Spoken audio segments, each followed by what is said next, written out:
It dawned on me, looking back through some videos, that when I did the 2019 Varks to Madera video, it was kind of like a music video, and if anybody wanted to watch that and didn't know what was going on, it would make absolutely no sense.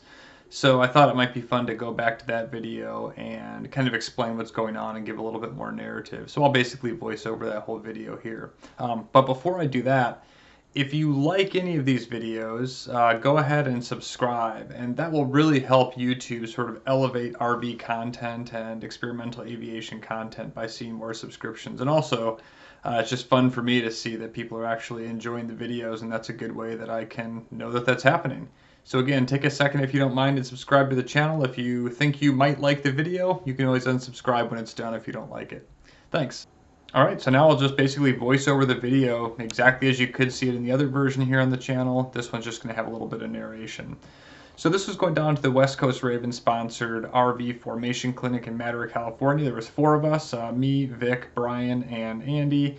You can see as we were leaving S50, which is Auburn here in Washington, there was a minor maintenance issue we had to sort out. Brian had to reconnect a quick coupling underneath his instrument panel. Weather was beautiful, was able to get some cool shots going out of there. And then we wanted to make sure to hit the playa. This is the Black Rock Playa, made famous for a rather small event called Burning Man. Now, this was in the summer, so Burning Man wasn't going on, and there were very few people out there. We did see some like Mad Max looking bikers out there riding around on the playa, but by and large it was just us, and so that was cool. We could fly low, there was nothing down there, there was no risk. We could easily make a landing if we had to, just mentioning that for the FAA, of course. So really there was nothing crazy here. But it was cool because we could just rage around on the playa with no people, no structures, nothing like that. We could basically go to altitude unlimited as long as we weren't doing anything aerobatic like I just did there on the way in, but that was up well above 1,500 feet. So flying down around that, this was actually one of the cooler parts of the trip for me. Just a really cool area to see, and I got a lot of footage that I really liked. I have a lot more, of course, hiding on my computer from all over the place of like just, hiding's not the right word. I just have a lot of footage, and if you do anything with YouTube or videos in planes, you probably know you end up with a lot more footage than you can ever use because there's just, hours and hours of it. But super cool to have, and shots like this here, flying around with a 360 cam, I just think really show off what it looks like to fly around the playa. That's Vic. I'm kind of coming up to do a joint on him, and I like that shot. You can see in the shadow all 4 of the airplanes, and here we are flying together. Ahead of Madera, I should note we did a lot of formation flying together before going down, so we weren't coming into this completely cold. And if you know this video channel, you know that we do this a lot. And this was one of the more earlier forays, but I'd flown quite a bit of formation professionally in a previous life, so super fun for me to be able to do it with my friends here in this environment. This is my favorite shot, probably, by the way. I just love the way that looks. Super cool. Kind of hard to tell altitudes on here, but I think we were probably 3,000 to 4,000 feet at this point. It looks like we're low, but really, we were pretty high as we were flying those formation routes around the Black Rock Playa. Now here I'm obviously much lower. This is me as a single ship, and kind of cool. You can see the shadow of the plane. I thought that was pretty neat. Continuing to fly around. Did get a chance to get nice and low. You can see the playa is wet during the summer, so it actually fills with water.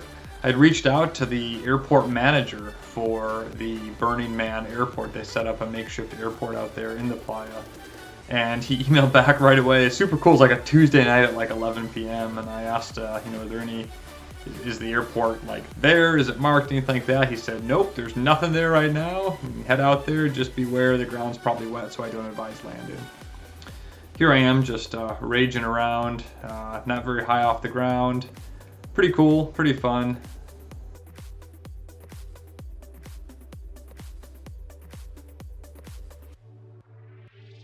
So here we are heading into Monterey as a 4-ship. This is the second day, so this was Friday. We flew down on a Thursday. This is the Friday flights for us. This was kind of our warm-up formation. We did a 4-ship overhead break into Monterey. We stopped off at the FBO, walked up, got some food, and then we're taking back off here from Monterey as a 4-ship. I personally always find it super fun to do formation in controlled airspace and kind of, I don't want to say busy areas, but areas where you have to be thinking and stay ahead of the plane and keep the formation moving ahead of ATC's instructions. So Here we are rejoining fully just over the coast out of Monterey, and again, super beautiful day as we're heading back into Madera. Here we are back in Madera, coming in for the overhead break. The clinic is a Saturday-Sunday clinic, and on Friday there's pickup flights. So this here is now the first day of the actual clinic. This was one of my flights with my flight lead, Hunter, who is super fun to fly with, and then Skylar is on the wing there. So this is what close trail looks like. So we were just a flight of 3, so there's just 3 of us, and then kind of cutting to some of the tail chase stuff. Tail chase is one of the times where it's really cool when the aircraft have smoke, and here you can see we're kind of doing a overhead maneuvers there in tail chase and then joined back up. These aren't necessarily in perfect chronological order. I think when I was doing this, I was sort of cutting stuff to look cool and align up with the music, if you will. So again, that kind of rock and roll style. Now, the Sunday is the all-up day where we put all the planes in formation together. And so the FFI guys and West Coast Raven guys, I can't remember how many planes we had. It was right around 50 total, if I recall correctly. Might have been 40. So I was on the far right of the formation, so you can see here in the background all the other airplanes starting to get together. So you basically set them up in a whole bunch of groups of flights of 4. This stuff, this huge formation stuff is something actually I'm not familiar with from the military at all. All the 4-ship stuff is much more familiar to me than setting up a formation like this. When you get in these big formations, the whole formation kind of starts to flap its wings a little bit. You can kind of see that happening here, but overall, I thought it was pretty straightforward. I expected it to be a lot more jostling around than we actually had. So really cool to see everybody kind of tighten up. And as we're coming here overhead the airfield, everybody turns their smoke on. We had one plane up overhead who was taking photographs, and then we had people on the ground taking photographs as well. And there, you can kind of see in the back, there's a second formation. So there was 2 groups. There was this leading element, which was us, and then there's the trail element behind us. So we were split up by, I think, roughly a mile is what it ended up being. There we are, kind of coming back around, and we start to peel off the divisions within the overall formation, the flights of 4, one by one.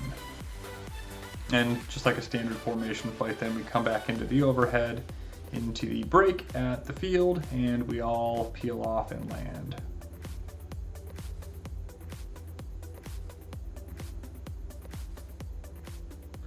And that's it. That was the whole flight. So hopefully that was cool to see what was going on there and get a little bit of the real-time commentary. And if not, remember, you can always go back and unsubscribe to the channel, but don't.